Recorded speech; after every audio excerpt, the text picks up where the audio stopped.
La famille. Ne jamais oublier d'où on vient. On est ce qu'on est sur cette terre. De deux choses l'une. Soit on est quelqu'un, soit on est personne.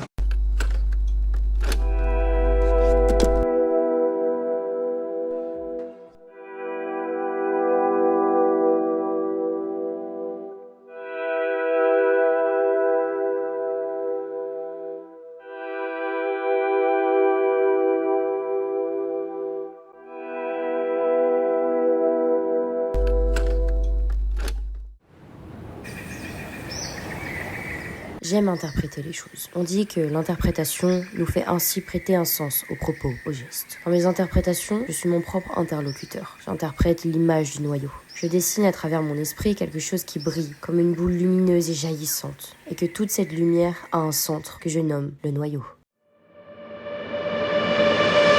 La forme d'un noyau correspond à la zone dans laquelle ses constituants élémentaires peuvent se trouver. C'est donc là toute l'histoire de ce projet. Brille à ta manière, comme cette boule éblouissante, brille à travers ton histoire. Elle est importante dans ton cœur, et parfois même, elle résonnera dans le cœur d'autrui. C'est pour toi, papa.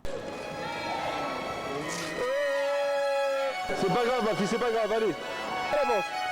Voilà. Encore. Voilà, c'est bien, ma fille, c'est bien. Super. Comme ça encore. Ça passe une fois, ça passe deux. Encore, ma fille. Ouais, super, Shaila. C'est bien, ma fille.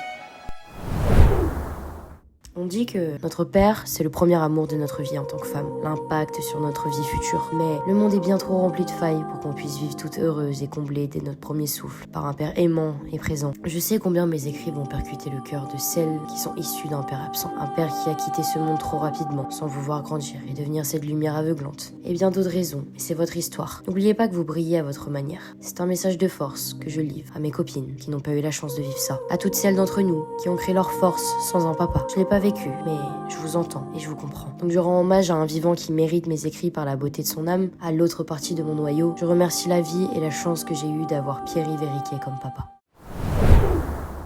C'est lui qui a choisi mon prénom. On devait m'appeler Shana, mais il a rajouté un Y, ce qui donne Shaina. Non pas par signification ou autre, mais simplement parce que c'est original comme prénom. Mes parents aiment, ce qui n'est pas confortable, mais plus particulièrement mon père. Cela me fait penser à un film, Le Cercle des Poètes Disparus. Un film que j'ai regardé récemment. Monsieur Keating, à travers sa personnalité anticonformiste, insiste auprès de ses élèves sur l'importance de la liberté de l'homme. Combien il est important d'exercer notre liberté et cueillir l'instant présent. Nous sommes des créatures mortelles. Et nous ne devons pas passer à côté de la volonté de jouissance pour ne pas découvrir à l'heure de notre mort que nous n'avons pas vécu notre vie. Mon père, Pierre-Yves Riquet, est un Monsieur Keating. C'est mon Monsieur Keating. D'où l'introduction de ce film à travers ce texte. Je suis l'œuvre de mon père, bien que je ressemble beaucoup à ma mère. De lui, j'ai tout hérité.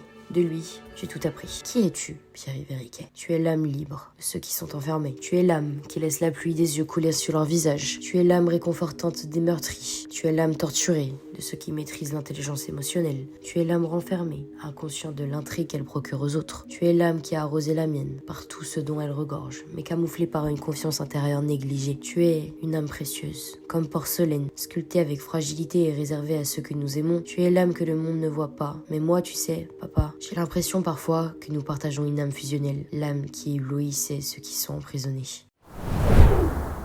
Tu es né en 79, tu avais 20 ans quand tu as pris des photos dans le couloir de l'hôpital à ma naissance. Et 23 ans plus tard, l'enfant que tu portais dans tes bras brille parce que tu lui as transmis. Mais si je brille, tu brilleras avec moi. C'est le projet Noyau. Tu m'as transmis l'amour de la musique en me berçant à travers des mélodies qui sortaient tout droit de ton imagination quand tu étais enfermé dans la pièce à côté de ma chambre. Une culture musicale surprenante qui a été le réconfort de mon existence. L'échappatoire des textes, des instrumentales, des philosophies, des génies incompris. L'homme libre se crée sa propre culture. Mon père, lui, m'a enseigné la sienne. À travers ces documentaires qu'il laisse défiler sur la télé, parce que chez nous, le silence, c'est terrifiant pour nos pensées. À travers les films, les clips, les images et l'amour audiovisuel, la soif de savoir, de comprendre, de tout connaître, de toucher à tout. La passion et l'amour du partage de connaissances. Mon père est un homme qui regorge de savoir mais imprégné par une génération qui estimait que le confort social aurait forcément comme conséquence un esprit rempli. Mon père est issu de la précarité, des blocs, du décrochage scolaire, de ceux qui ne passeront même pas le collège, issu de ceux qu'on néglige et que les esprits vides jugeront stupides, qualifieront de sans avenir, comme si la remise en question était une option dans notre existence. Mais 23 ans plus tard, c'est ta fille qui parlera pour toi. Parce que moi aussi, je suis une Eriké. Elle te fera briller avec elle. Et ça, papa, ça fait bien des années que je me suis promis de le faire. Parce que tu as été mon livre des solutions dans mon existence. Ceux qui t'ont négligé ne regorgent pas de ce que tu m'as transmis.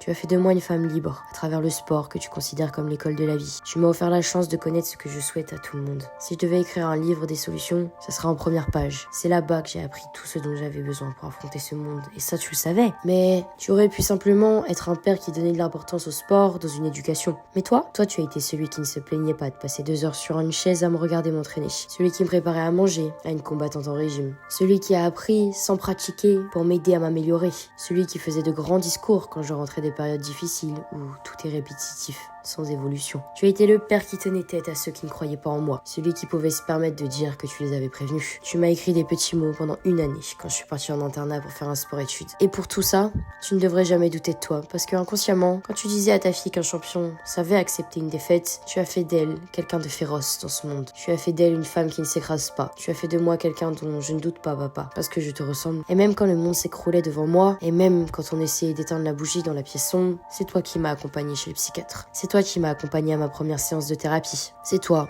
qui ne voulais pas que je prenne un traitement. C'est toi qui me rappelait qu'il fallait des esprits libres qui trouveront ce qui leur manque dans le sport, l'art, la culture et bien plus encore, le livre des solutions. Monsieur Keating, mais surtout papa, m'a appris à donner un sens à mon existence à travers mes pensées. Je termine cette vidéo par un discours. Les rôles s'inversent 23 ans plus tard. Ton histoire est importante, du plus beau au plus laid.